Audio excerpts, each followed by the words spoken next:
Hey, what's going on, guys? Joe from the Real Estate Investing Mastery Podcast. And today we're going to be talking about driving for dollars. Now, what is that? If you've not heard, driving for dollars is one of the simplest and easiest and fastest ways to get leads, seller leads, motivated seller leads on a limited budget. And we're going to be talking specifically about wholesaling for houses. Okay, so you can't really go driving for dollars for vacant land, but you can for houses. We're going to be showing you how to do that. And I have on the show with me today Zach Booth. I've had him on many times before. He's a guy that actually went to Florida. He lives in Utah, went to Florida for, I think, 30 days, did a bunch of deals, made a bunch of money, and documented the whole journey. You can see him on YouTube talking about it. And I have, one of the reasons I'm doing this is because one of my son's good friends, he's a really good kid, hard worker, and he wants to make some extra money. And I thought, man, I could have him drive for dollars for me. So while I mainly wholesale vacant land, there's still some really good markets in the St. Louis area where I want to start doing some houses. And so I thought maybe I could have this kid go driving for dollars for me. And so I thought, well, why don't I get Zach on the podcast here so I can talk to him about how he does it and how he trains his people to drive for dollars and what to look for, what areas to go into, what areas to avoid.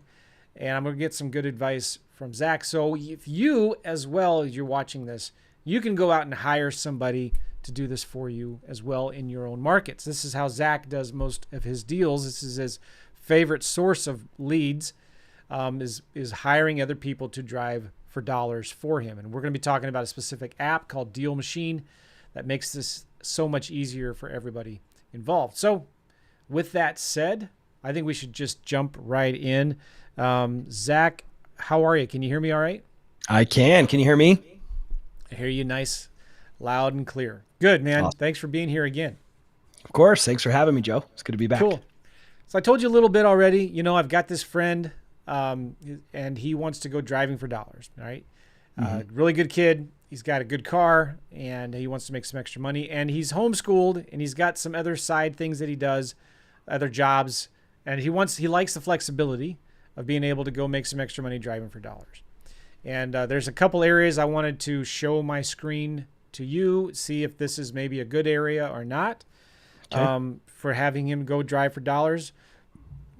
He is 16 or 17 years old. He's going to kill me. I think he's 17 years old. He's not, sorry. He's probably 17. Is he watching? Is he going to be able to watch this? Yeah. Are you going to have him watch this, Joe? Yeah, well, he's going to watch this. So, well, I just want to say to this young man, what's his name? His name is Noble. Noble. I'm proud of you, man, for getting after it. And I wished I would have known about this business when I was your age. I spent a decade washing windows, and I'm so grateful that I discovered driving for dollars and the power and potential of it. So that you're already into it and you got someone like Joe helping you along. How awesome is that? I'm excited for your future, man. You should be too. Yeah, this is cool. You know, and he's got a lot of friends too. So, you know, if this works, I can get a bunch of kids out there driving for dollars for me, bringing me leads. Now, these kinds of leads, I'm not going to be the guy doing the cold calling myself. I'll be sending the letters and postcards and stuff like that. Mm-hmm. But I have other friends who are full-time wholesalers, full-time house wholesalers. And I'll probably give them some of these deals after I pre-screen them, right? And have them do the work of selling the deals for me. So I plan on, let's talk about this. And we don't have to talk dollars and cents. But I plan on paying my drivers an hourly rate, right? Is that how you do it? Do you give them an hourly rate and percentage of the profits? Yep, exactly. Yeah, I pay hourly. So we do this both in Utah and Florida. We have 2 drivers, one for each market. Each driver is about 20 to 30 hours a week. We add 2,000 properties every single week in each of our markets. So combined between the 2 of them, it's about 40 to 60 hours per week combined total for 4,000 addresses. That's crazy. So I'm writing this down. Yeah. Your so drivers, you don't need like a huge team. You don't like everyone's like hire Uber, hire this guy, and hire 10 people on your driving team. You don't need that. You want 1-2 super dedicated people to this process. So you're having a driver drive 20 to 30 hours a week, And they're getting how many leads The per? rule of thumb is you want 30 to over 100 properties every single hour of driving if you're using the technology properly in the right areas. Very good. 30 to 100 properties per hour. Yep. And then what's the goal per week? Whatever you can afford to market to. Right. Okay. So whatever the time allotment that they have for you, right? Maybe you only have a driver that wants to give you 10 hours. Well, tops he's going to give you is 10 times 100, right? Max you're going to get out of that person is 1,000 addresses to market to. So there's variables. How much time do we have drivers driving? How much can you afford to market to once you do get those addresses? Now you got to cold call them, text them, postcard them, door knock them. Who's going to do that? And how much can you afford to spend on that? Because just adding the ugly houses to a list is only part of the equation, right? So there's multiple parts to this equation. How much can you afford? You're better off to start smaller of saying, okay, let's just add 200 properties a week. And let's see what that turns into, and then expand from there. Because you said in the intro, Joe, like this is one of the best ways to get started and it's cheapest, but I think it's the best, absolute best way to get into wholesaling because it's scalable. You can start with 200 ideal prime time type properties to market to, pop a deal because that's all you can afford to market to. Well, now you increase your marketing spend by just adding more addresses. Yeah. Right. It's a beautiful system. Okay. Yeah. And basically what we're talking about for somebody who doesn't even know what driving for dollars is, it's basically going out into neighborhoods from a car using an app on your cell phone. And there's the app that we like to use is called Deal Machine. The driver doesn't have to pay for the app. The wholesaler, the guy, me, pays for the app, right? Yep. And this tracks you while you drive, and it marks the road as you're driving through it. So you're not, you're not retracing your steps, right? Yep. When you see a house that looks like it's beat up, the grass is overgrown, gutters hanging, roof shingles are gone. It's a dilapidated property that needs a lot of attention, right? You can pin that property on the phone, and you can take a picture of it with your phone if you want, but you can pin that property through the app, which goes into the main database, and we'll look briefly at that here. So on the website, I would go in and I could see where my drivers have gone, what streets they have covered, and which houses they have pinned that need updating, all right? Then the wholesaler will take those properties, and you could download them all at once. You could skip trace them all at once to find the names and the information, the phone numbers of the owners. And you could call them, or you can send them a postcard or a letter, or put them onto a drip campaign every 30 days, send them a postcard, send them a letter. Basically saying, hey, do you want to sell your property at 123 Main Street? And the cool thing, too, is you can actually include the picture of the house that you took in the postcard or the letter, right? And you could say, is this your house? Do you want to sell it? Call me. I'd like to make you an offer and buy it. Now, the theory of this, correct me if I'm wrong, Zach, is this is a property that's been neglected. So maybe it has a tenant that's not taking care of the property, which means that they're maybe not paying their rent. This is a property that has been vacant for 3 months, 6 months. This is a problem property that somebody owns that they're not taking care of it. They would hopefully want to just get rid of it. Also, it means there's a lot of deferred maintenance on the property. There's a lot of work that needs to be done. So there's probably a lot of equity because it's an older house typically. It hasn't been updated in a long time. They're letting it fall apart.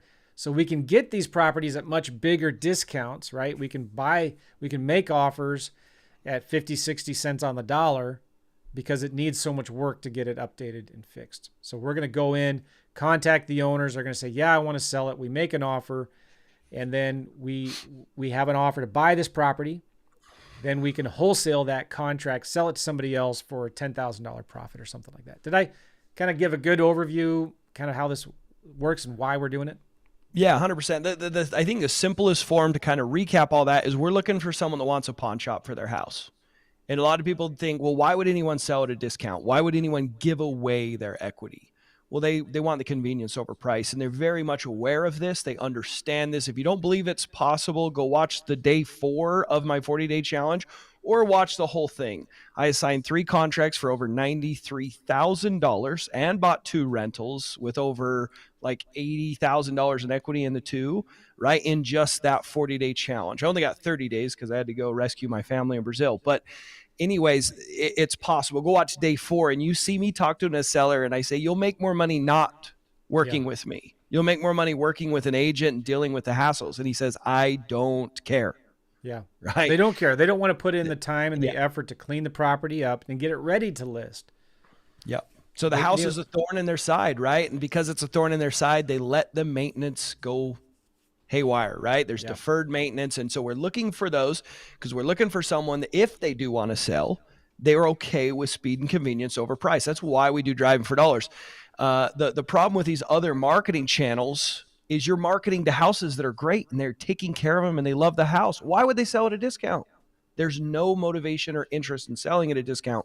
So you're throwing away so much marketing dollars. There's a bigger barrier of entry to build the driving for dollars list. 100%. It takes work. You got to drive around. You can't just go buy the list. But you have a unique list that no one else has. You avoid competition. You're only spending money on the best properties in the best areas on the best streets where the deals are happening, right? So there's so many reasons why to do this, but ultimately the only thing that matters, it's going to be the most profitable list you will ever market to. Yeah. And that's why I do it. It's not because it's a sexy thing, but because it makes me a lot of money. Right? Well, I love this too, because not much competition. Not too many people are actually doing this. Not at this level. You know, I'm going to show you some markets that I want Noble to go into. And I like these areas. But, man, I know nobody else is driving for dollars out there. And if they are, maybe they did 6 months ago, right after the grass was cut, right? Right after a new tenant got into the property. Now, 6 months later, grass hasn't been cut in a couple months. The tenants trashed the property. There's all kinds of junk in the front yard, and the windows are broken, and there's, it's a mess. That looks like maybe a good property that somebody who was maybe driving for dollars 6 months ago completely missed. And so if you're doing direct mail or if you're pulling lists, this might be an absentee. It might be a landlord-owned property, or it might be just a regular homeowner property. Mm-hmm. It might be a rental property that's not showing up in the county records yet as an absentee owner property yet. You know what I mean? So there's a lot of properties out there that you are going to miss if you're just doing direct mail. I have a podcast called Driving for Dollars Mastery, and I cannot tell you how many times I've had people on that podcast that say, I did driving for dollars. I found a house that they went vacant for a year, 2 years, 5 years, 10 years. And everyone's buying these lists, and those houses are not on that list. Yeah. And they call the people who are like, oh, you want to buy that house? I didn't think anybody ever want to buy that house. I thought it was a tear down. Right? It's crazy, the opportunity in your backyard. Crazy. All right. Cool. So I wanted to see if we're going to use this app called it's called Deal Machine. The app is called Deal Machine, right? I'm going to sign up for that. Well, I already have an account, but I'm going to then add Noble in as a user to this app, okay? And I'm going to pay him an hourly wage. I don't know what that is yet. I'll talk to him and his dad about that. But I'm going to pay him a certain hourly rate to go driving for dollars for me. The app is really easy to use. We're not going to be able to, on this video, show actually opening up the app and how to use it. Somewhat we can. It was just desktop version, right? If you wanted to, but yeah.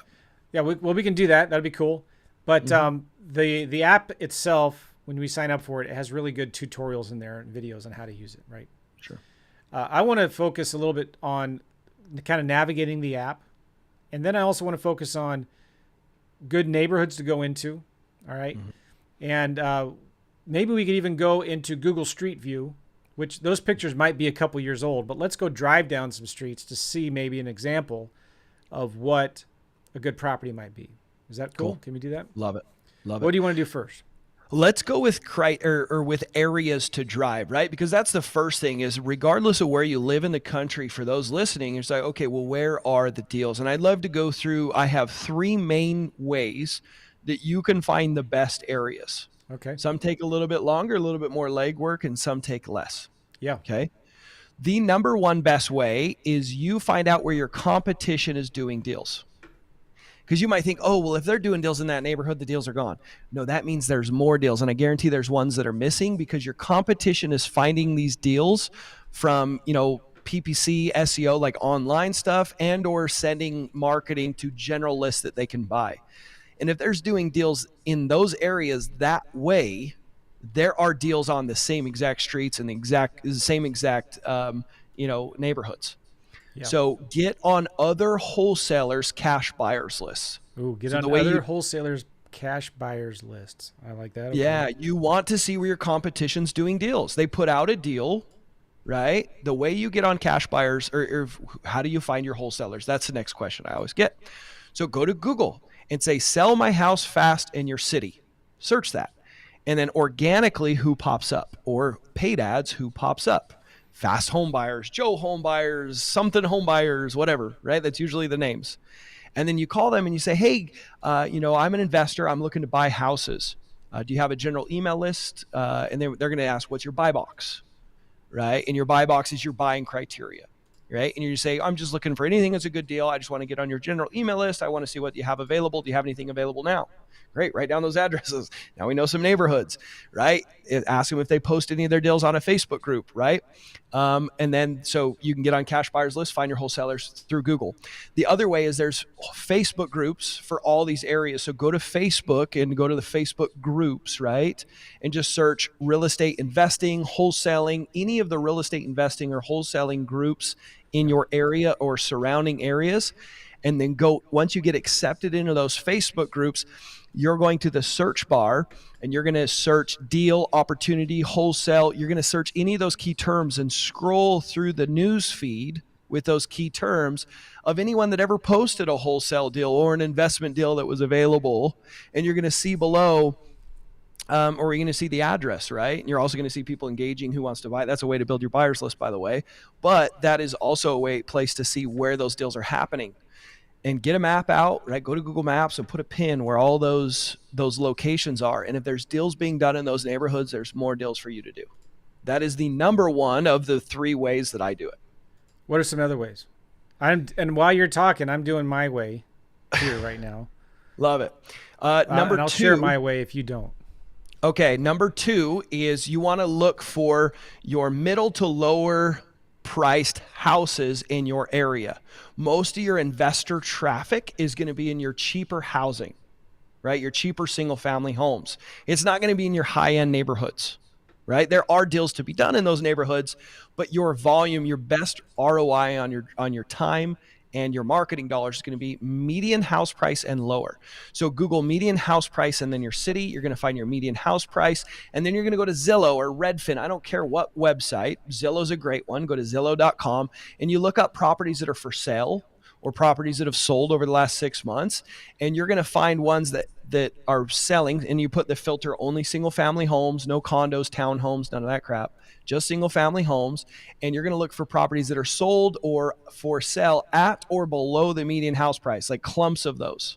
And you really want the ones that are nice little gridded out cookie cutter type neighborhoods, not ones that are all spread out and all over the place. You're not going to be efficient with your time. That is amazing areas to go drive, the median house price and lower. One thing you will find, though, depending on your market, certain cash buyers aren't as excited about certain areas. Certain areas actually don't have a lot of investor traffic, right? It's not the best way. The first one's the best way. That's number 2. Number 3 is just using Google Maps, right? Just using a Google Maps version. You can go to the satellite, you can look it up on your computer, and you want to go to like just on the outskirts of your metropolitan areas, some of those little, within an hour drive of any metropolitan area is ideal. And you're going to look for neighborhoods that are like cookie cutters, where they're nice gridded out neighborhoods for the most part. And you're going to scroll down and look at the houses. If they have a complicated roof line, it's usually a higher end house. If it's a nice square, just normal roof, right? There's no jogs or angles or any of that crap in it. It's usually a lower end house. That's a super fast way to get a quick idea. But then ultimately the filter is this. If you go out and you can't, with the criteria I'll be sharing with you today, if you can't add 30 to 100 properties per hour, you're in the not wrong neighborhood. That's a rule of thumb. That's really good. If you can't add 30 to 100 properties in an hour, it's not a good area because there's just too many new homes. Yep. Too many nice, well-kept, even like the old stuff. Like we have certain areas in Utah, the houses are built in 1910. But guess what? They're worth over $1 million and they're well-kept and they're wealthy doctors. And, and it's just that location. It's not necessarily the age of the home. Yeah. All right. So let me show you what I was kind of looking at here. Okay. I'll share my screen and see if this works. Oh, the technology works. Okay. So those of you who don't kind of know what I'm doing here, this is St. Louis County right here. St. Charles County is right here. Noble lives right around here somewhere. Okay. So I want him to target St. Charles County. St. Charles County is kind of the suburbs, but there's areas of St. Charles County where the median home price, there's older parts of this area. Okay. So what I did is I went to ListSource. You can create a free account here. I logged into ListSource. Go into absentee owners, investor foreclosure services, absentee owners. And I'm going to pretend like I'm buying a list, although I'm not. Let me see if I can zoom in a little bit. I'm not actually buying a list. I'm going to choose county. I know you can't see the drop down, but I just selected county. Now I'm going to select state. And do you know what I'm doing here, Zach? Yeah, I do. I love this. Okay. All I'm doing is I'm seeing where are in the last 6 months, where have most investors bought their properties? What zip codes have they bought most of the properties in? So now I'm at St. Charles County. I'm going to click next. Now I'm looking for single families and 1 to 4 units. I'm just going through this fast, okay? So there's 8,200 property records so far that absentee owners own. Now, an absentee owner is anybody who has bought a property and the mailing address is different than the property address. The mailing address where the tax bill is sent is different than the property address, all right? So I'm going to scroll down here, and I'm going to say last 6 months. So the last market recording date is in the last 6 months. And I'm going to scroll down and just click next. So now here I'm in the options. There's 300, but I'm going to say corporate-owned properties, no preference. I don't care if an LLC bought the property or an individual bought it. These are absentee owners. So now I have 659. I'm going to go here and I'm going to pretend like I'm purchasing the list. Click purchase list. And I'm going to click purchase partial list. I'm going to do custom selection, group by zip code. And what I've just did here, and now I have a table in that county by zip code of how many transactions have happened in the last 6 months.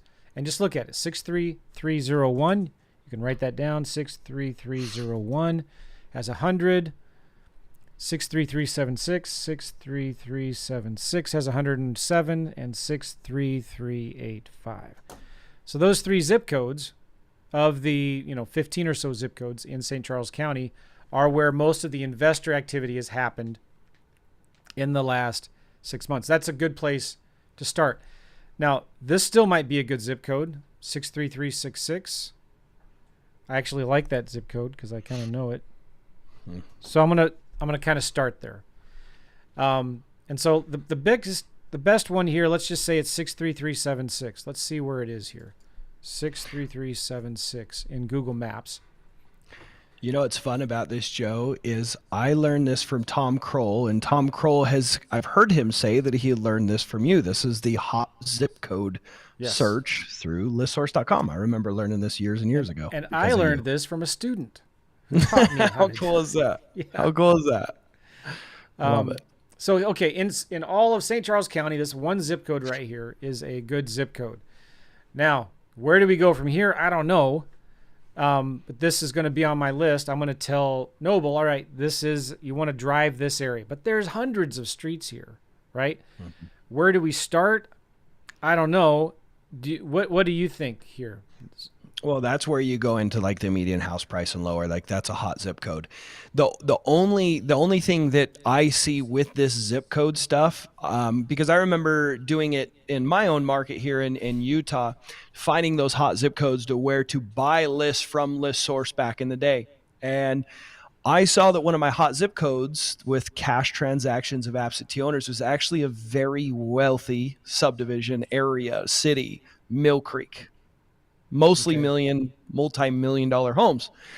Absentee owners, secondary homes, they're buying a Ah, beautiful home, right, for their ski resort.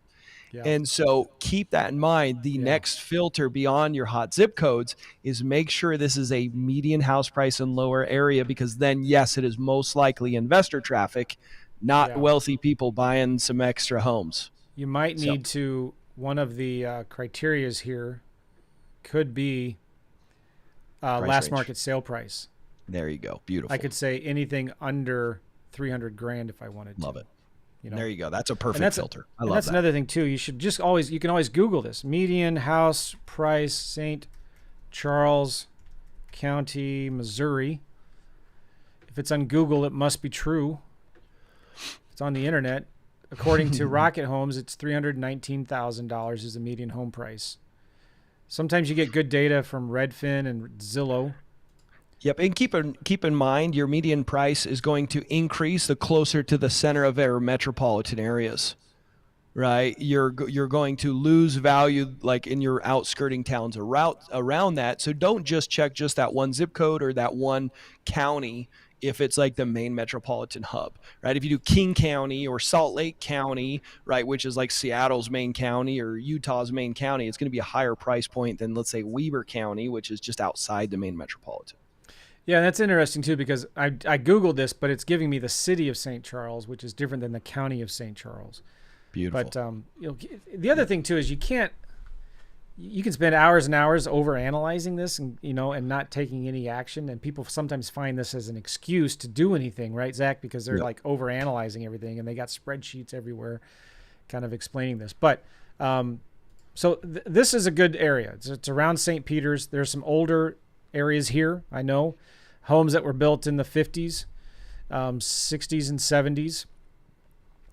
You will find some newer homes here, but this is one of the older, maybe, areas of St. Charles County. Still a good area. I'm just going to pick an area at random here that I kind of know. And maybe we can drive for dollars in this area. All right. I'm going to just drag the yellow dude over here somewhere, right there. How about that? Mhm.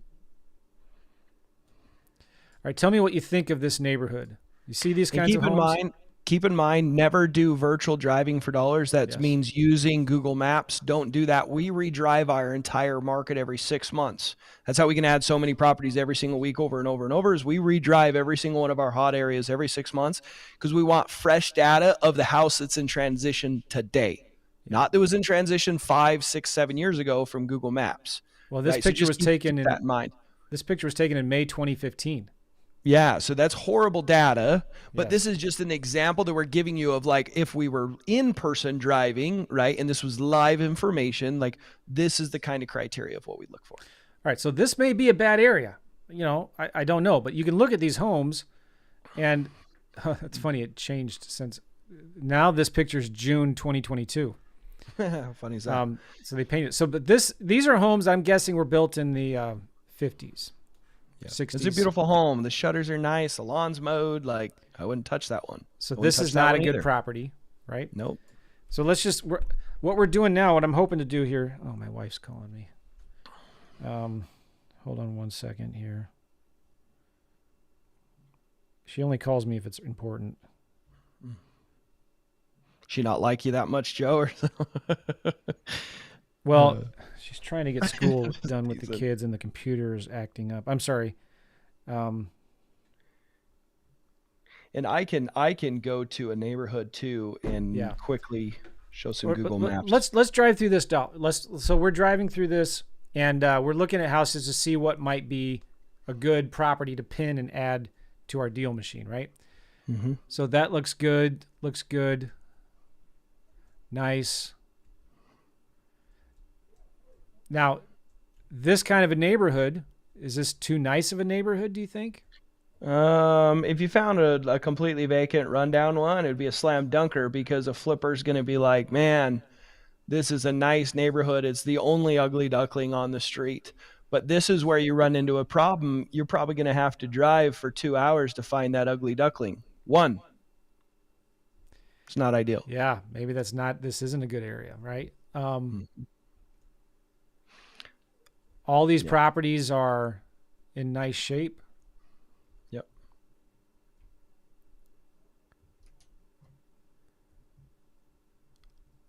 What about this one on the left with the car to the left? Is that a broken down car? Yep. This is one I'd add. Oh, you would. 1000%. Yep. So broken down, run down vehicles, like a wrecked vehicle here, maybe didn't have insurance, um, it definitely looks more dated. Go a little bit more to the right so I can see the front of the house. I would definitely add it for that fact alone of the car. Because of the I remember car. on the 40-day challenge, I generated a fantastic lead. The house looked just like this, and she had the worst beat up vehicle ever in a decent neighborhood. So I added that one for that reason. So that was one I would add because of that. The Like the shingles were a little criteria. discolored too. Yeah, they They were. were older. Mm-hmm. That's what I meant by dated, right? That, and then even the windows look like they could have been dated. It's kind of hard to tell from the Google Maps view, but Now, this is kind of a nice neighborhood, yep. right? Now, let's drive a little bit to the left. I'm just using, by the way, my arrow keys, which is pretty cool.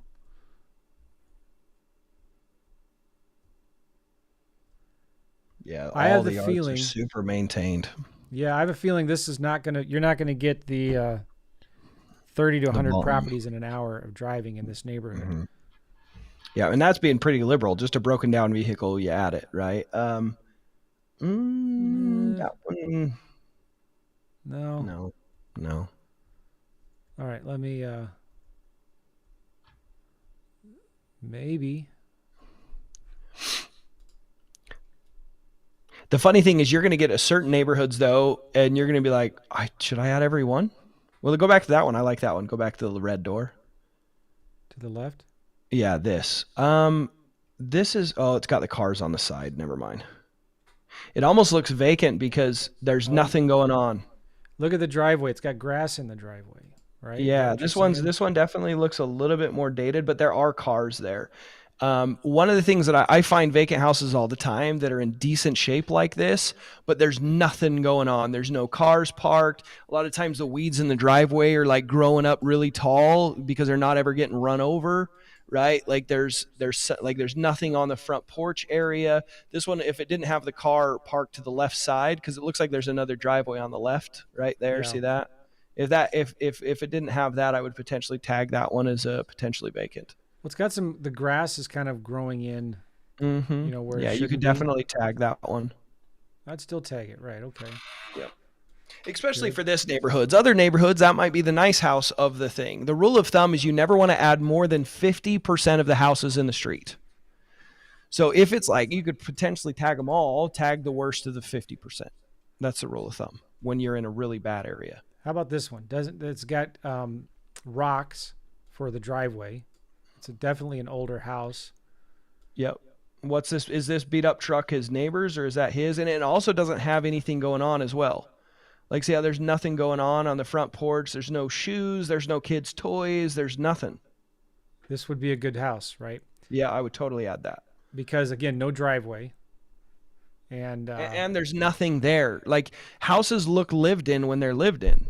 There's usually toys. There's a kid's bike. There's a broom. There's some shoes. There's something. Like, look at that house right there. I would That's add this lived one in. too. See all wouldn't the you? 'Cause stuff. well, Not this really. He's one's just got a an beat-up older truck. But it's not too beat up, right? It's just an older couple, I guarantee it. He's just got an older work truck. You see that he's been working in the yard, though. He's got mulch behind it, and he's got his lawnmower and his little... Like, this one I wouldn't add so much. It's just an older couple, I would assume, that love their house. What about this thing? No, I wouldn't add that one. Okay.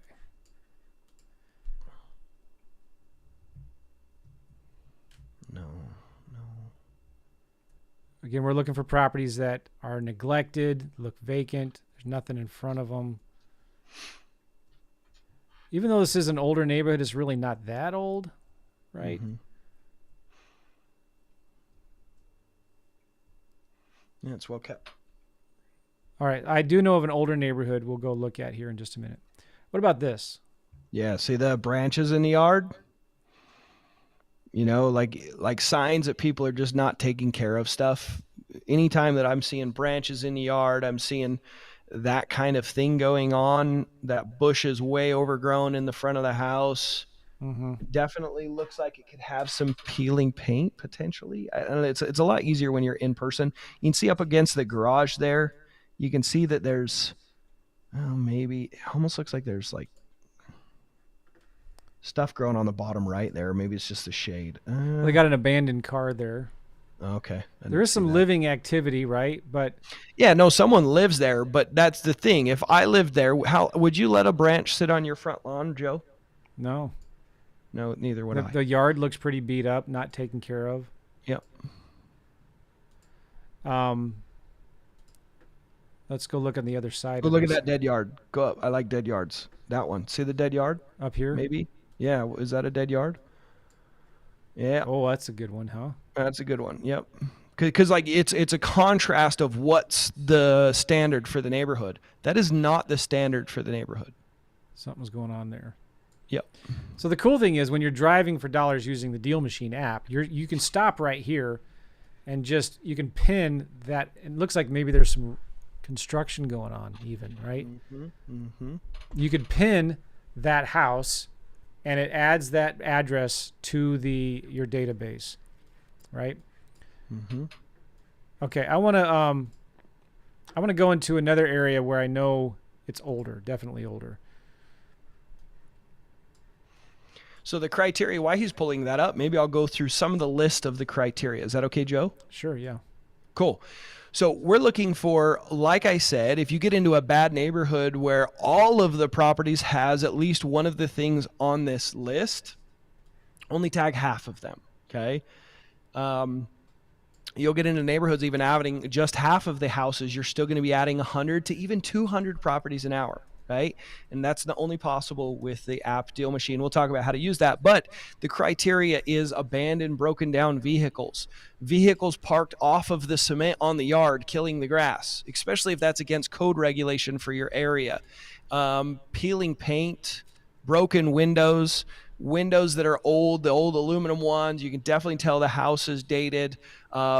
Shingles having issues, curling, missing, decoloration, patch jobs in the shingles instead of just replacing them, tarps on roofs, overgrown dead yards, especially in contrast to the neighbor's yard maintenance, houses